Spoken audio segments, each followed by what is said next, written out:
Shalom and welcome to Talmud Talk. This is Yitzhak Reuven speaking to you from just east of Jerusalem. Today is the 27th day of the month of Tammuz, 5782. It's July 26th, 2022. This coming Shabbat, we read the final Torah reading, final parasha of the book of Numbers, Bamidbar, in Hebrew, and the name of that final parasha is Massei, journeys. These are the journeys of the children of Israel. It begins in the book of Numbers, chapter 33, verse 1, concludes chapter 36, verse 13. I'm very happy to announce that in the diaspora, people will be reading the double parsha of Matot Massei. That is the Matot, the parsha that we read last week. They will be doubling up with this week's Massei, and we'll all be on the same page. Beginning next week, we'll all be beginning the book of Deuteronomy in Israel and in the diaspora. It's good to be on the same page. It's good to be exploring the same parsha, the same thoughts. You know, the parsha, it always reflects on where we're at in the world. Personally and as a people and in the news. It's always relevant. So it's sort of unnerving to me when we're not reading the same parsha as is being read in diaspora, and usually it's only for a short period of time. This year, it's been since the last day of Passover. That's when this discrepancy arose. And there have been at least 3 opportunities, I think, before now for the gap to be closed. I don't know why they weren't.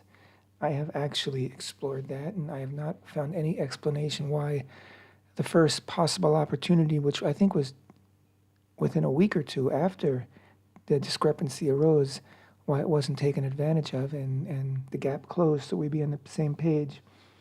If anybody knows or has heard an answer to my question, why it was waited till now, I'd love to hear it. But fortunately this week at last, and I think there's only one opportunity after this, because there are certain set portions within the yearly cycle of the Torah readings which can be doubled up, and I think there's only one more after this, and that's practically at the end of the year. So this was sort of the last opportunity, and I'm glad that we're back on the same page. This coming Thursday evening, 2 days from now, is Rosh Chodesh Av, the month of Av, also known as Menachem Av, which translates as the comforting Father. And of course, we're in the middle of the 3 weeks that began on the 17th of Tammuz, which was a fast day, and of course the 17th of Tammuz was the day that the Moshe came down from Mount Sinai, and shattered the tablets of the law upon seeing Israel frolicking around the golden calf. It is the day that the walls were breached in the first temple, walls of Jerusalem, and it's the day that the walls were breached in the second temple. The walls of Jerusalem were breached in the second temple, which led 3 weeks later, on the 9th of Av, to the destruction of the Holy Temple. And so these are the 3 weeks traditionally known as the 3 weeks of mourning, where the hearts and thoughts of Jews around the world are focused on the Holy Temple, its loss, what it means to us in its absence, how we long for it to be rebuilt. But as I've been emphasizing, in our era, the era of the nation of Israel, the state of Israel, the viable, sovereign state of Israel, it's not simply mourning. In fact, mourning, I think, takes a back seat. It's more about, and more, as more people come to this realization and come to this consciousness, it's about, where are we at now? What are our plans? We've been praying for the Holy Temple for 2,000 years, praying that it be rebuilt. Okay, here we are.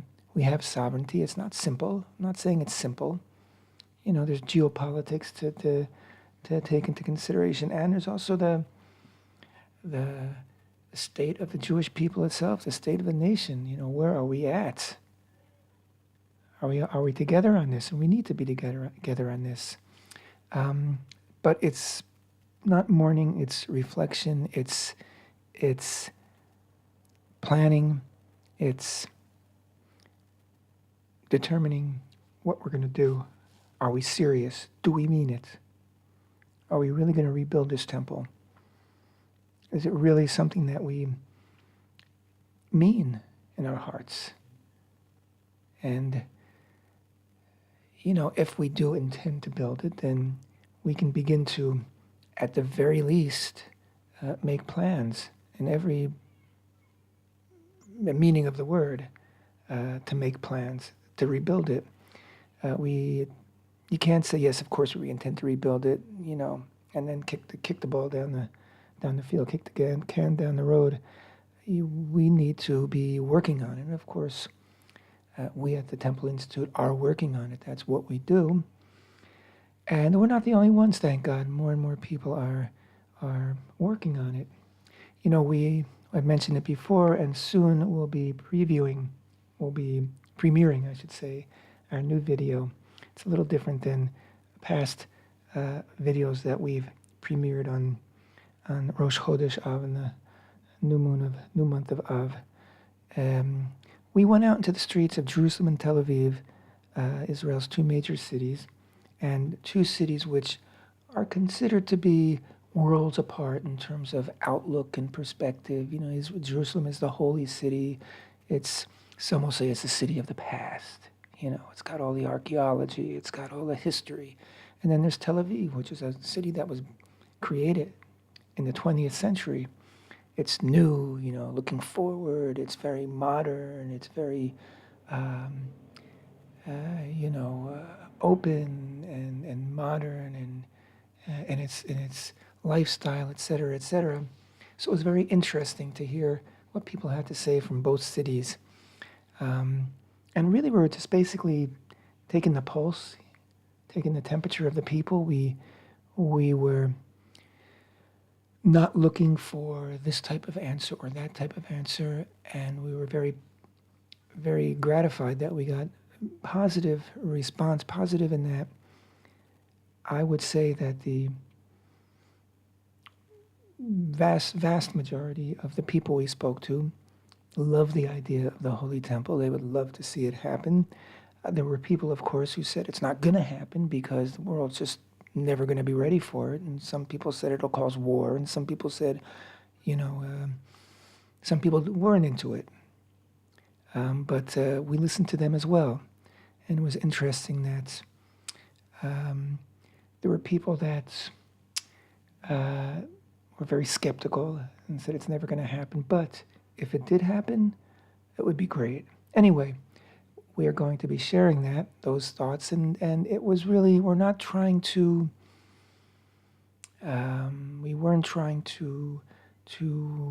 create a response. We just wanted to hear from the people.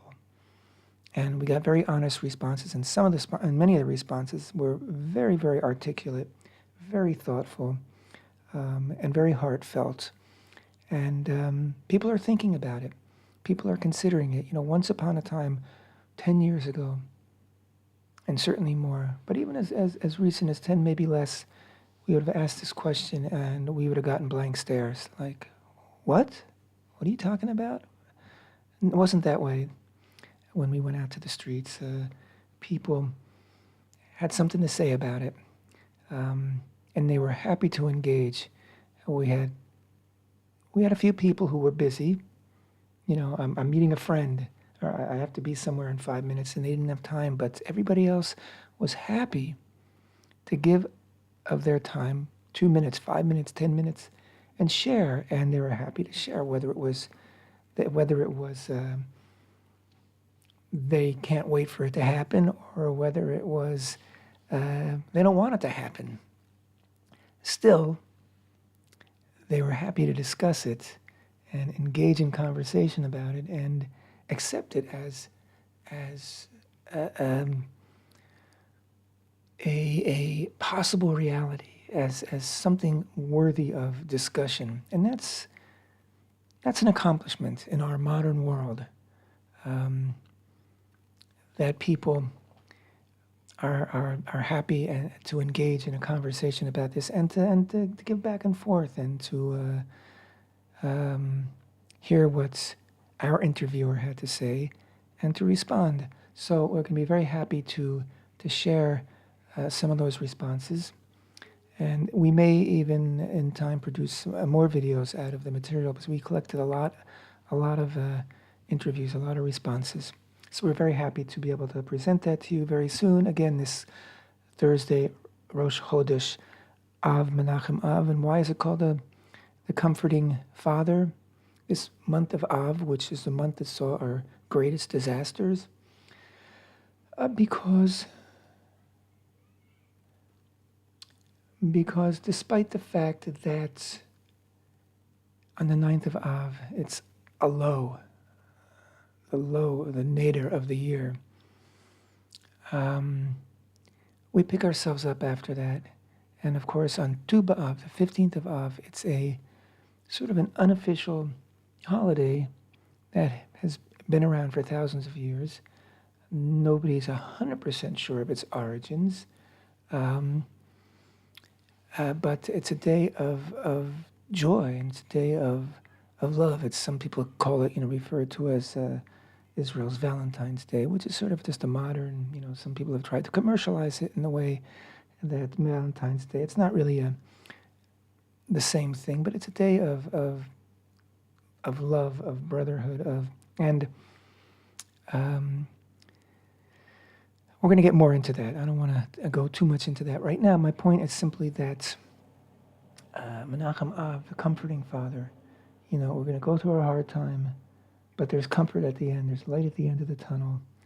And again, in terms of the Holy Temple, of course, there's going to be light at the end of the tunnel, because it will be rebuilt. And these days, these fast days, as the prophet Zechariah said, will turn into days of joy. The fast days that are associated with the destruction of the Holy Temple. And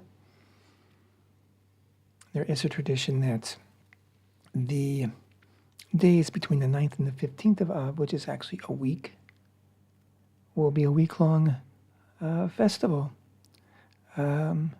celebrated in the Holy Temple once the Holy Temple is rebuilt. Speaking of the Holy Temple, and you can't speak of the Holy Temple without referring to the Temple Mount. Many hundreds of Jews have been up to the Temple Mount since the 3 weeks began.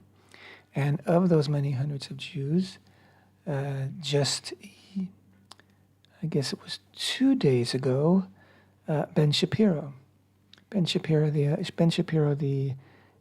pundit, the very beloved commentator from America, he was up on the Temple Mount with his father. They said Kaddish for his father's mother, who passed away not long ago. It was the second time, apparently, that Ben's been up, and the first time was a few years back. And this time, he was happy to report a much improved atmosphere, which, of course, we've been reporting on. The police grant us much more freedom of worship. And he was, again, they were able to say the afternoon mincha prayer in a quorum, a minyan, and saying the Kaddish. And again, he also reported in an interview that while it was greatly improved, there's still a long way to go, because there is still discrimination on the Temple Mount against all non-Muslims. And that, of course, has to change, and that's where I don't mean simply the Temple Institute, but many, many Jews here, many, many dedicated people in Israel are working on day in and day out. Speaking of taking that journey around the Temple Mount, this week's Torah reading, Massei, is all about journeys. Let's read the first few verses, which begins in chapter 33, verse 1 of the book of Numbers. And again, this is the closing Torah reading of Numbers, and the book of Numbers really concludes Israel's 40 years in the wilderness.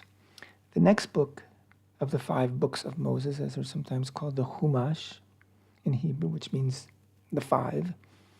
The next book is Moshe's recounting of the wilderness experience.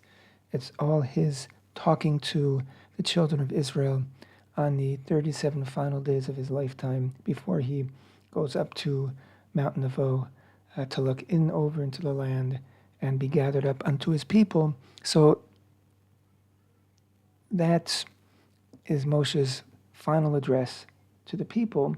But really the history, the 40 years of the journeys in the wilderness conclude with the book of Numbers. And the book of Numbers concludes with Parashat Massei, which means journeys. Ele Massei v'nei Yisrael asher yatz'u me'eretz Mitzrayim litziv otam biad Moshe v'Aharon. Vayichtov Moshe et motzaihem lemaseihem al pi HaShem ve'ele maseihem lemotzaihem. ויסעו מרמסס בחודש הראשון, ב15 יום לחודש הראשון, ממחרת הפסח יצאו בני ישראל ביד רמה לעיני כל מצרים. These are the journeys of the children of Israel who went forth from the land of Egypt according to their legions under the hand of Moshe and Aaron. Moshe wrote their goings forth according to their journeys at the bidding of HaShem, and these were their journeys according to their goings forth. They journeyed from Ramses in the first month on the 15th day of the first month, on the day after the Pesach offering. The children of Israel went forth with an upraised hand before the eyes of all Egypt. And then the verses continue with a few added details in certain situations where we know the specific history. But basically, it's the children of Israel journeyed from here and encamped there. And then they journeyed from there and they encamped here. And all in all, there are 42 places of encampment. 42 is a very special number in Judaism. It has tremendous significance in Kabbalah and in mystical thought. And a constant with the number 42 is the idea of movement, of transformation, of moving from one place to another, whether in time or in spiritual dimension or in consciousness. The 42 means we begin in one place and we move on to other. And of course, these 42 places of encampment were all part of one great journey, which, as we've just read, HaShem instructed Moshe to write, which is very significant. It's not simply that Moshe, wrote down the important things that were happening. We know that Moshe wrote the Torah, but in this case, HaShem said, "Right, I want you to do a travelogue, a journal." And this is what we have here in these verses: a journal, a travelogue. We went from here to there. We went from there to here. We went from there to there, there to there. It's very succinct. So what's the significance? Why do we need most of these names we never heard of before? Along the way, there are those names of those places that certain incidents happen, and yes, they're very famous. But most of the names we never heard of. What's so important about recording them? A lot has been written about this by our sages throughout the generations. I was studying yesterday with friends the writings or teachings, he didn't write them down himself, the teachings of Rabbi Nachman of Breslov. And he points out a few things that, first of all, he made a very interesting point, very creative. He said, Ele Mas'eh v'nei Yisrael. He took the word Ele and he associated it with with the infamous statement when Moshe was on Mount Sinai for 40 days and 40 nights, and the people grew impatient, and some people rose up, and some say it was the Erev Rav, the mixed multitude, and said, Ele Elohei Israel, these are your gods, O Israel. And they created the golden calf, an act of idolatry, which of course was a huge low point for Israel. So the word is Ele, these are your gods. And so Rabbi Nachman says Ele in this case also signifies idolatry. So what's he talking about? It sounds like he's really, giving Israel a bad rep here, because there's 42 different Eles, and there's 40 different places of journey. He says, every time we grow distant, we start to grow distant from Hashem, even if we're certainly not idolaters, but we're not as close as we were yesterday. It's time to journey on. It's time to move. And in that movement, in that journey, we close the gap and we reattach ourselves to Hashem. Meaning, if you stay in a place too long, if you're not moving, if you're not growing, you're growing distant. You're growing distant from Hashem. Our relationship with Hashem isn't static. It's active. And we have to always be growing. And growth is movement. And a movement is a journey. So it's actually a very beautiful teaching that we have to be on the move. We can't be satisfied. We can't say, oh, we've got it, I've got it, I got it, it's under control. Hashem's right here, it's all good. No, it doesn't work that way. We have to be moving. And in fact, in the case of the golden calf, the people needed to be moving. They didn't realize that their journey was intended to start a day later, but they did realize that they were growing distant from Hashem. They said, they felt it, and which is why they panicked and made the golden calf. So each of these journeys, and each of our journeys in life, is intended to bring us back into Hashem's shadow, to bring us back into His light, to close the gap. Another point that Rabbi Nachman makes is that when we're traveling in the world, and he refers to it in Aramaic, avira da'alma, we're traveling in the air of the world, and we're on a journey in real terms. You're exposed to things. You're exposed to things that you're not exposed to when you're at home, or when you're in a study hall, or in the synagogue. You're exposed to things, influences, ideas, and he says there's something to be learned from all these things. There's something to be gained. The world is out there for us to draw upon. He said even if there's the truth is only partial. He said the Torah is truth. So why would we want to journey and communicate or relate to things that aren't the Torah? He says because there's truth out there.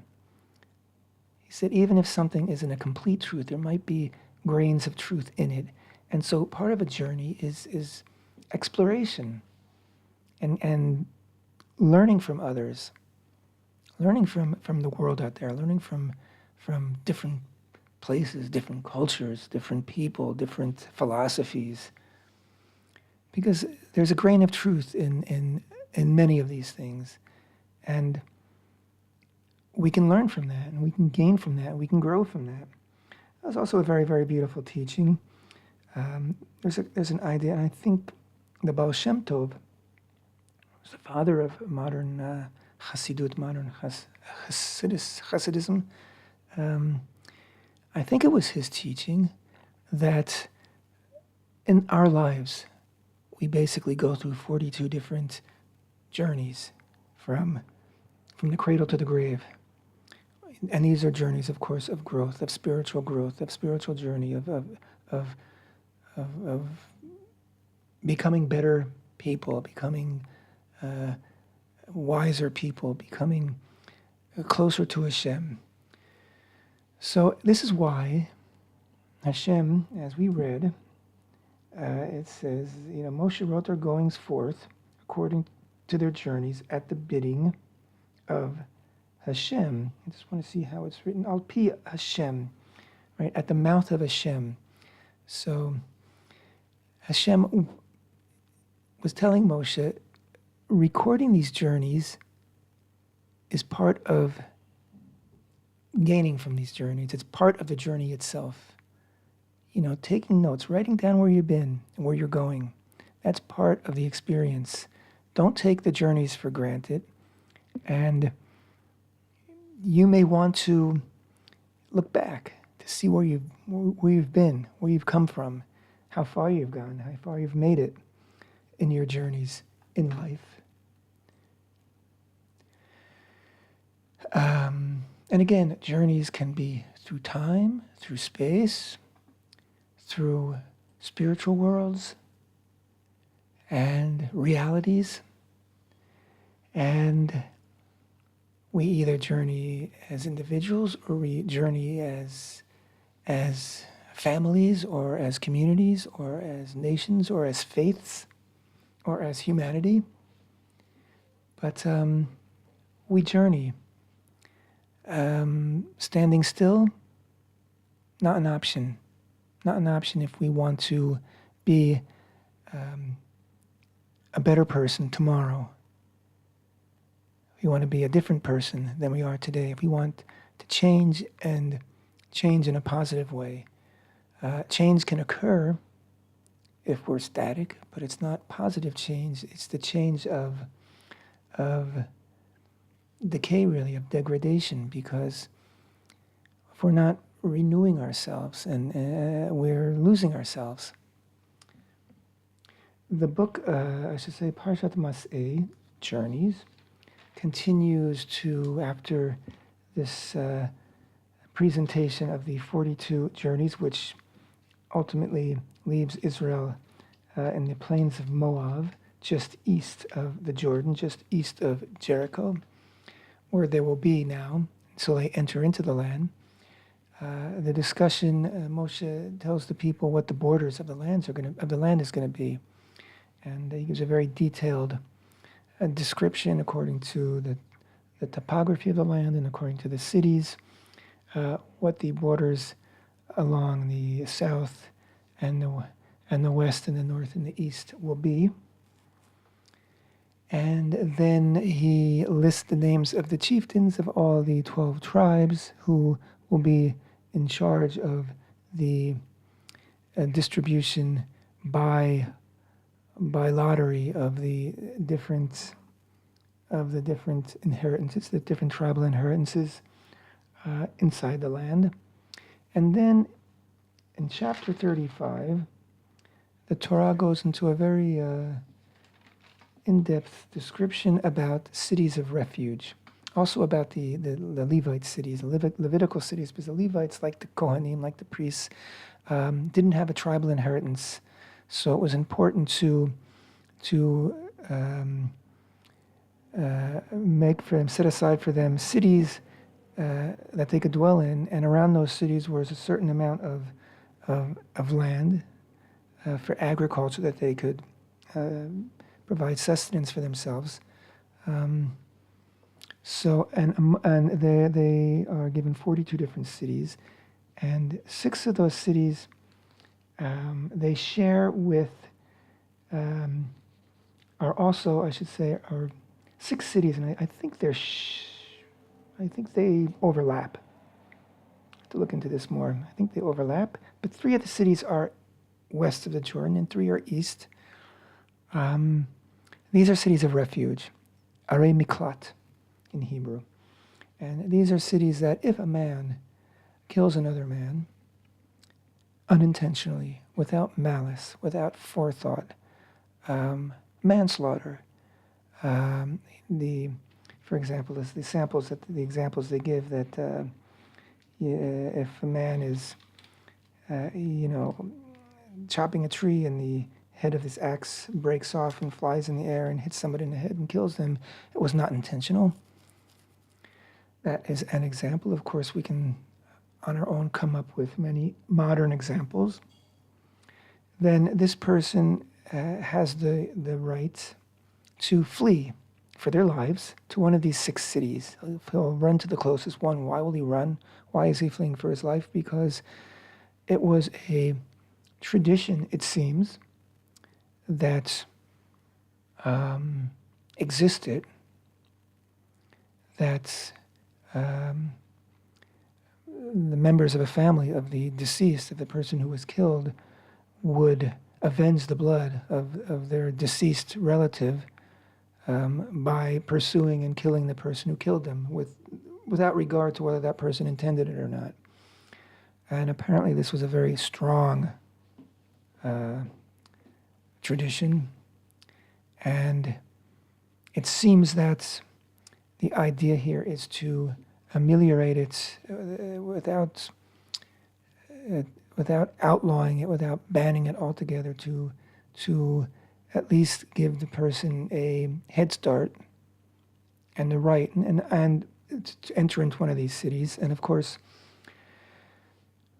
this also teaches the very structure of the very presentation of this mitzvah, of this commandment, teaches people, weans them off this need to avenge the blood.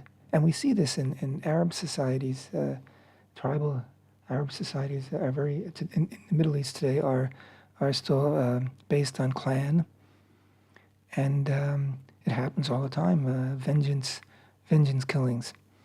In this case, the person could flee to the city of refuge where they'd be safe. There would be a trial, of course, to ascertain whether it was really manslaughter or whether it was, God forbid, murder, intended murder. And if it was manslaughter, they were safe. But there's a very fascinating aspect of it, and that is that the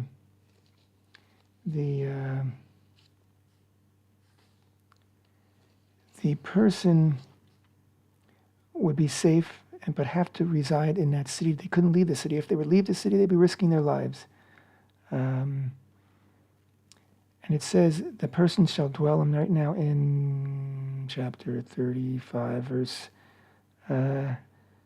25. The assembly shall rescue the killer from the hand of the avenger of the blood, and the assembly shall return him to his city of refuge where he had fled. He shall dwell in it until the death of the Kohen Gadol, the high priest, whom one had anointed with the sacred oil.